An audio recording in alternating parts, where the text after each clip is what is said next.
His breath smells not of man. He knows our kind and we of him. Though the cause be lost, yet still the treacherous nature of the loosened Defiler is beyond measure. Even as his realm is consumed by the forces of hell, his arrogant gate does walk upon our hallowed ground, dressed in vanity iron and idolizing his own abhorrent form. But the eye of judgment sees it all, and his rancorous nature and ways are known. Payment for his foul deeds will be swift, for the Defiler pays service to the unchained predator. In his betrayal we shall smelt his big iron in the fire, to forge blade and armor from his carcass, so that he may mock our retribution as tools of our campaign. Pretty much everyone knows that Samuel Hayden might be Summer Maker, the Seraphim that gave the Doomslayer his celestial powers. The story of the game hints at that very strongly. They both have similar voice lines, they share the same voice actor, they share similar names, and Samuel Hayden shows that he has great knowledge about the Makers, their world, culture, and history. Something that would be impossible if he was a human. On the surface, it appears that Samuel Hayden is just a pawn that the Doomslayer uses to achieve his goals, like killing the demons of hell, the Graph, and the Icon of Sin. But upon closer look and examination of the story of the game, it is the other way around.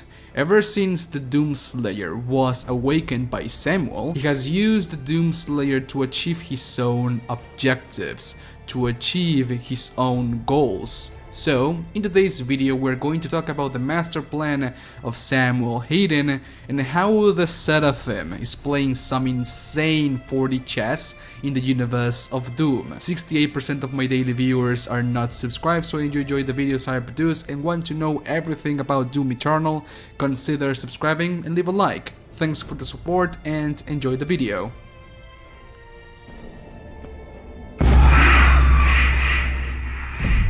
Throughout the campaign of Doom Eternal, there's only one scene where we see Summer Maker, the Seraphim. That's where the Seraphim submitted the Doomslayer to the Divinity Machine, thus making the Doomslayer the prophesied destroyer, the right hand of the creator of the universe, the right hand of God. The Seraphim's voice is a dead giveaway that he is somewhat connected to the chairman of the United Aerospace Corporation and the leader of the Resistance, Samuel Hayden. But we cannot see the Seraphim's face. His face is covered in darkness to conceal his true identity as much as possible. Well, some Reddit users on the Doom subreddit were able to extract the player model of the Seraphim and were able to remove the hood from the face of this angle. And to our surprise, it is basically Samuel Hayden himself. The face of the Seraphim is a carbon copy of the face of our beloved Cyborg.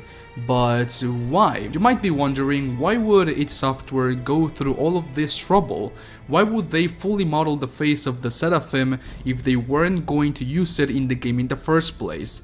Well, there are some unused voice lines where the Con Maker is talking directly to the Seraphim, so either A, the game was going to have some cutscenes with the Seraphim interacting with the Con Maker, or B, these voice lines and the reason why the Seraphim has a fully modeled and rendered face is because he's going to make an appearance in one of the future DLCs, which is most probably the case. Anyways, that's not the point of this video. This picture basically 100% confirms that Samuel Hayden is not only the chairman of the UAC and the leader of the Resistance, but he's also the celestial angel that gave the Doomslayer his celestial powers. The only entity above the Seraphim in terms of power is the Con Maker. So the Seraphim, aside from the Maker Angels, which are these creatures, is a one-of-a-kind, with mysterious powers that we have yet to discover. The Slayer Testaments and the texts written in the lore book of Doom Eternal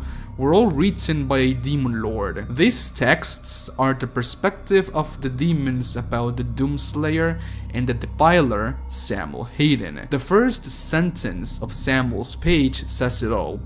His breath smells not of man, implying that Samuel is not a human originally. Of course, that could also mean that he is not a man anymore because of his current situation, being a cyborg, but the texts also talk about how Samuel, the lucent Defiler, betrayed the demons of hell, that the eye of judgment sees through Samuel's deception, that his rancorous ways are known, and that because he pays service to the unchained predator, being the Doomslayer, he will pay the ultimate price for this betrayal.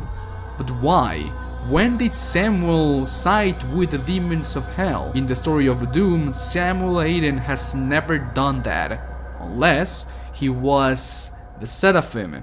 Millions of years ago, when the Night Sentinels were at war with the demons of hell in that holy war, the Khan Maker formed an allegiance with hell. The Khan Maker will supply hell with millions of human bodies to create the essence of hell, and in exchange, the Khan Maker will get Argent energy. This is the only known allegiance between the Seraphim and the demons of hell, one that he broke by making the Doomslayer a god. He was exiled from Urdak, in quotes heaven, making the Seraphim basically a fallen angel from grace, and in some way or another he became Samuel Hayden, as Hayden has a phonetical similarity to Satan, which is also a fallen angel. This doesn't make Samuel Hayden Satan, but the similarities and coincidences are striking at best. All of this, the Seraphim's betrayal and the coming of the Doomslayer, makes me believe that the Seraphim is much more than just a maker. Maybe he has connections or something along those lines with the creator of the universe, or maybe with the father, the original maker, or something along those lines. And also that the Seraphim is playing some ultimate 4D chess battle against someone because, yes.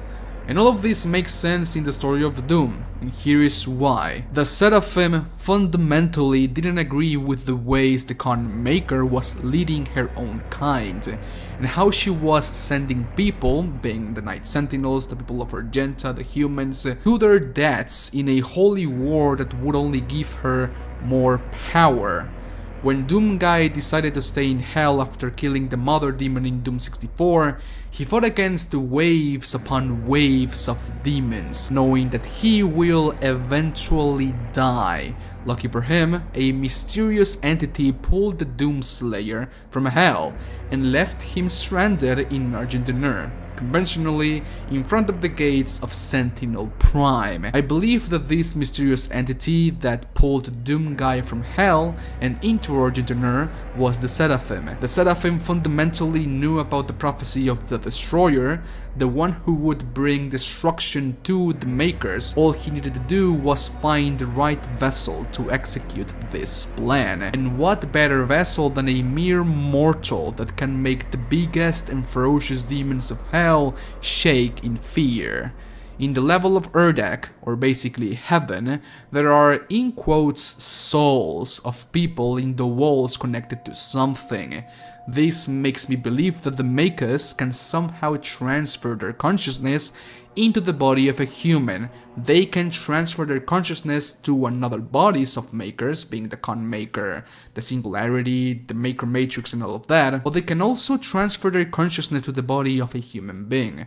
When the Seraphim was exiled from Urdak, he transferred his consciousness to a human body and went to Earth, became the head of the UAC, and when his body was about to die, he made a cybernetical body stronger than his maker body, but with similar design, and transferred his consciousness into it.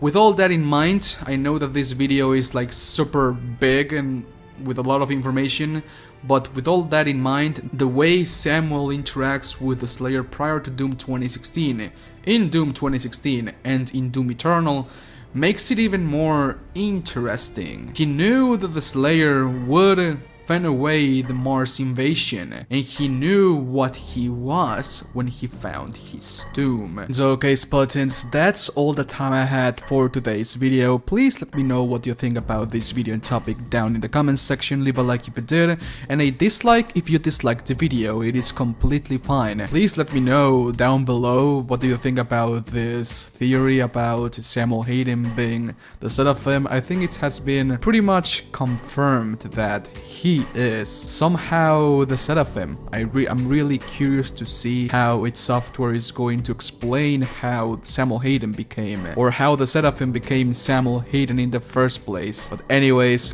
thanks to all of my patrons that made this video possible, and links to all of my social accounts will be down below. Thanks for watching, have an awesome day, adios.